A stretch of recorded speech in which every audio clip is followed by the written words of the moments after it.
Hello and welcome to my channel.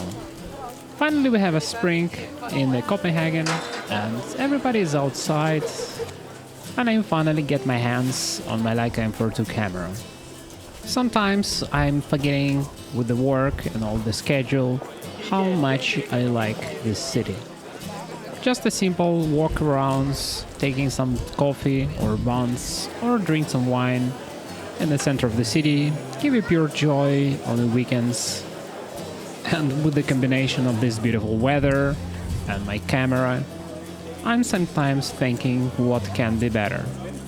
Today's weapon of choice is my Leica with the 50mm, and time after time I actually prove myself that I'm purely 50mm person, especially if we talk about the street photos and the medium distance photos indoors. I really like the compression and I really like that you can focus on the details and you can chop off some stuff which you don't want to see at all.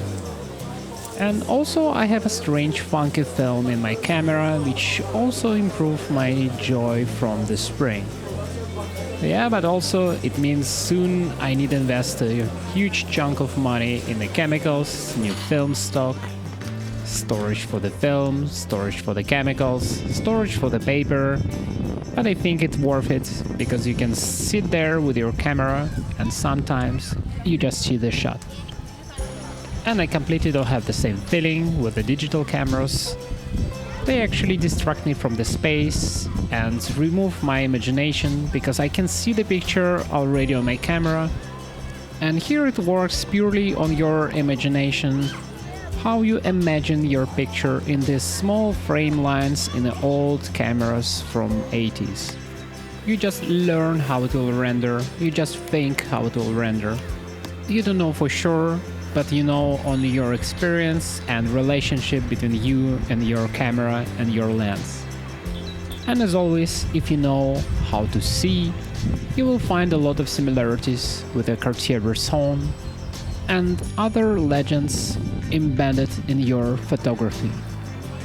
And I think after the years I finalized my thoughts on my photography, that I don't really like the commentary and I like more the bent things in my imagination, what I see around me.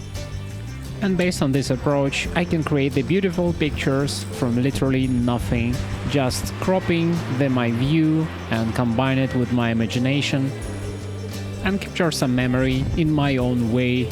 And yes, I know this is probably not reality, but this is what I like about my photos and my art. And literally you can find the interesting objects for your photos in every city and every line of your life.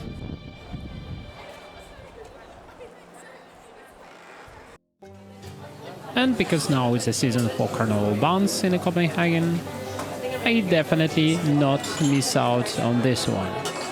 And who is familiar with my art probably knows I really like the coffee places and I really like to make photos inside of them. It gives me some comfort and at the same time I really like the atmosphere and being there, just chat around with the people or just fly on the wall and capture some moments of people's life. And when you have a good company, and I'm not talking about my camera, everything can be better twice. Fresh coffee, fresh buns, amazing taste, and everything what you need is just time in your life and you want to freeze up the moment. And because my channel a little bit moving forward after years, I want to thank a lot everyone again for the support, for kind words and for the small community what we're creating together on this channel. As I said before, it will be more technical stuff on this channel in future, but also it will be a lot of inclusions like this in my daily life and daily work and creating photos with my cameras. And so far it's not my full-time work, so do not expect everything planned and everything not stuck together in one video, because I have a really short time frame. So bear with me on this journey and I hope you like the future videos and our future progress as a channel. But now it's actually good time to get back home.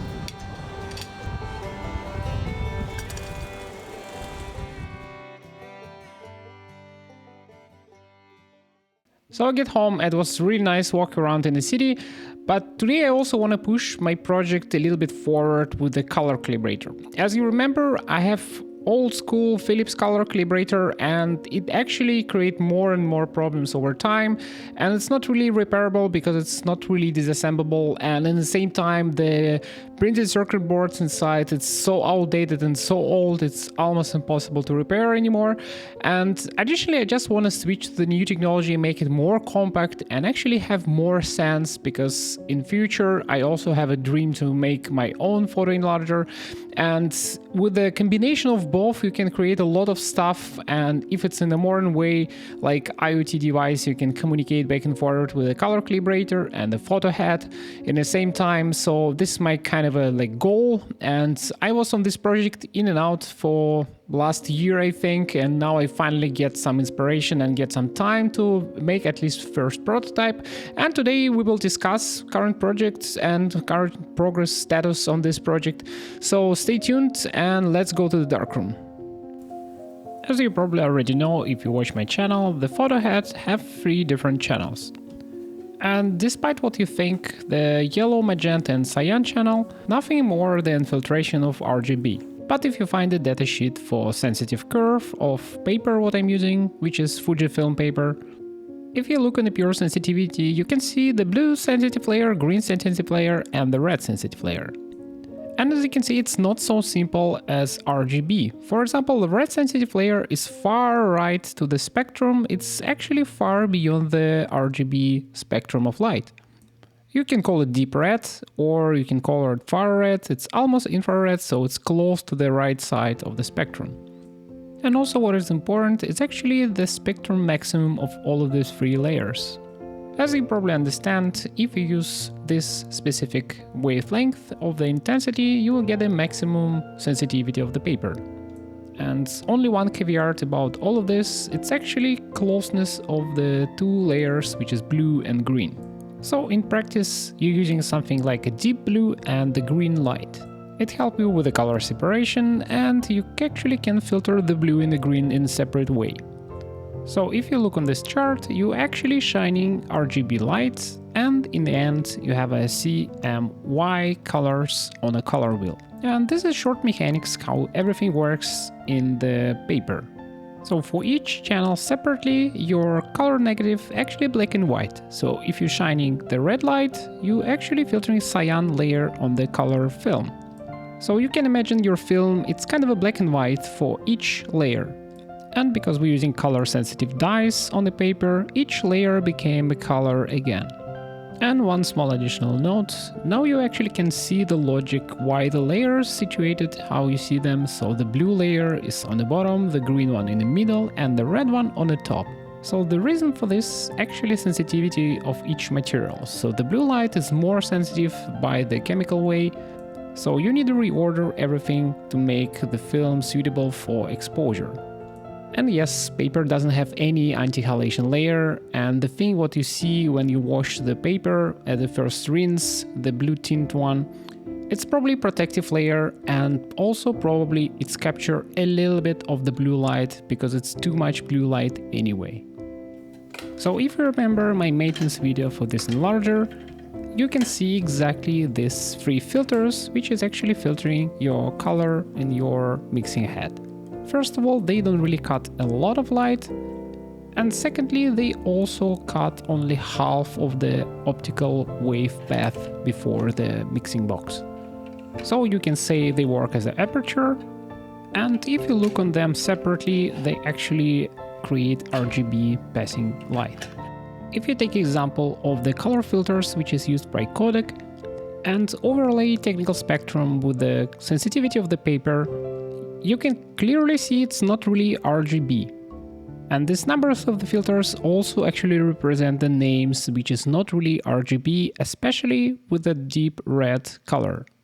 So this is one of the reasons why the standard RGB light doesn't really work with the color enlarger. You will never get proper color separation in the cyan channel, and when you will try to filter some yellow or magenta channel, you will also get the problems because you cannot filter them completely and because you don't really control the channels itself. and you basically control combination of two channels in the same time because your filter's not properly aligned with the paper. And this is actually exactly where the whole problem starts. So on the left side you can see standard RGB sensor response what you have in your camera or in any type of color analyzer sensors. And on the right I make an overlay of what your camera actually see or what the RGB sensor will see. And as you can see, the filters on RGB sensor doesn't really match with our requirement or with the paper requirement. So it means your red channel will be crazy underexposed, your green channel will also capture some blue thing, and actually your blue channel also will capture a lot of green thing. So it means when you will rotate the wheel on top of the head of the enlarger, you will never get separation between blue and green, so you will cut both channels in the same time. Which, as you can understand, is not really good for anything, and you cannot really use it only if you use some kind of additional calculations or corrections, but in reality this is just a dead end.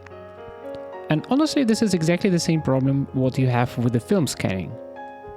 If you scan film with the full spectrum, you're actually getting in the same exact problems. You have a data recorded in a blue channel, which is actually containing not only blue channel, but also the green channel. And when you try to make a color correction in this way, you're also moving a lot of stuff in the same time. For example, if you're using LED lights, you have a full spectrum. Just imagine it's a high CRI and everything is fine. But this is actually exactly the problem with the light. So after you make a macro picture with your fancy 50 megapixel camera, you actually end up with the three channels which is intermixed together. So it means if you go in a Photoshop and try to move the channels, or using something fancy like a Negative Lab Pro, you will always end up in the dirty colors, because part of the green, which you actually try to rotate in the color wheel from blue, will also incorporate in the blue color, and in the same time you have a photo mask, which is actually 595 nanometer wavelength, and this mask is actually included as a background inside your green channel.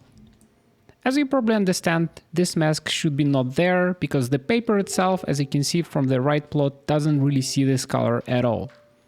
So the good practice on a good scan, you should actually see no photo mask from the film. And the whole idea to taking white balance from the photo mask actually sounds crazy ridiculous. And only one option how to avoid all of these problems, you just need to use a single wavelength LEDs or the laser light source. And for exactly the same reason, your filters in our color head doesn't really work when you scan film with your enlarger head. Because they remove just a part of the spectrum, which paper is sensitive, but this is for sure not the maximum of intensity which absorbed by your camera sensor. So when you close the lever for the filters, you actually have a mixture of the 60-60-0, which is actually means you filter two channels, which is blue and the green channel. And this can be a little bit confusing because your main light source is actually halogen bulb. So if you're removing all the filters, you actually get a white light. But if you add some filters, you're removing spectrum of the light of the halogen full spectrum 100 CRI bulb. So let's align all the information in practice. Based on the first assumption, I actually take the full spectrum RGB sensor, which means RGB white, so it's a full silicon spectrum, and RGB filters on top. And as you can understand, this sensor doesn't really work, and I explained it before why exactly it doesn't work. To make a next step, I bought this sensor, and this is, I think, 14 channels spectrum sensor, which I pair with the Arduino. And both together, they work as a system which can provide me a data of the intensity of the light on a different wavelength. So I can basically select specific wavelength from the spectrum, and from there I can try to analyze and separate color. So I connected to my laptop, flashed some firmware, and I want to see the plots in real time when I move the knobs on my enlarger head. So for this, I will open up the aperture fully on my enlarger and just set it up to 60-60-0 setting, and from there I will try to make and analyze plots and just understand what is actually happening. I also select only two specific wavelengths and do not really select the red color. So when I turn on the light on my photo enlarger in darkness, I can see two lines in my plot. One of the line is a blue light, second line is a green light. I use a wavelength for deep blue light, and also I use a spectrum for green light. And now let's rotate the knob and see what the changes I have. So I'm rotating from full close down to fully open up, and as you can see, this is all change what I have in my spectrum. But because the filter itself and the glass itself have a little bit of kind of a noise in the background, you also can see I changing the intensity of the whole light even on a different spectrum. So no surprise there, and if I move a different channel knob, I also have the great response and I can see the difference, and as you can see it's actually quite separated already without any problems from each channel. So if I move one knob, it's almost only one channel is moving, and if I move the separate knob, only one channel is moving. As for initial result, I really like it, so let's move on forward a little bit with the discussion. As you can see, even in the prototype version, it's crazy small system, and I can put everything in one small box, and it can work from USB power supply. Additionally, I can sense not only color balance, I also can sense the exposure of the paper on the table. And as you can understand, directly from the IC, I convert everything to digital with the ADC, and I get the fully digital path after my sensor. For now, it's a little bit long way from the first technical prototype, which you can use, and I think I will get in the problem with the actual intensity of the light which I sense. But if you think about, the whole device can actually fit in the size of the head of my previous color analyzer, and I can make it as fancy as I want and just fit everything in one small box with the digital readout and actually send this data somewhere, for example in the head of my new photo enlarger. And as you can understand, everything is cross-linked here, and understanding of how it works and how you can scan better, how you can print better, and how you can sense better always help you in understanding how the whole process works in a technical way. Nevertheless, I also want to print some new prints, and this one also made with the 500T coated film, and I will just try to move from the previous settings what I have on my enlarger to the new ones. So when you work with a control environment or with a photo lab, or you're almost certain with your development, it's quite easy to print from the good film. So this is one of the explanations why you need to make control on your film and probably less control on your paper. And I think also the color enlarger what I have a little bit rude for the small artistic choices, and you cannot really do a lot of the things there. For example, if I want to do something with the color and make picture a little bit warmer, I just need to add 2 points on my color head. And this sometimes doesn't give you predictable results, and I think just resolving power of the scale is not sufficient for the some fine-tuning, and especially the whole process is not so precise. But I really like the combination of the chemistry, how you do it, when you do it, what you're doing, what exactly your film and how it was developed. So, and I think this whole process of unpredictable results actually removed the film photography from main industry, and now it's only art, and I think this is the right place for this material and for this source. So this first test print a little bit too dark, so I will remove from 6 seconds to 1 second and expose it on 5 seconds, and I also will make print a little bit more warmer and less cyan, because this film is tungsten white balance and I shot at midday, so it requires a little bit of adjustments from the 60-60-0. So let's check the final results, and I hope everything looks good. And on a wet print I see small defect on the side, but actually I have I think 4 or 5 sheets of paper, So in the next videos, I need to cut the stock of the paper from my rolls, and probably it will be 100 or 200 sheets of paper. And I'm thinking before that I wanna improve my solution for storage of the paper and probably buy the safe for the paper for my darkroom. This is one of the things which I don't really care if it's like 80 euros or 100 euros, because usually you buy this thing once in your lifetime and it just should be good, and because if you think about it, it stores all of your paper. So thank you for watching and see you in the next videos. Bye.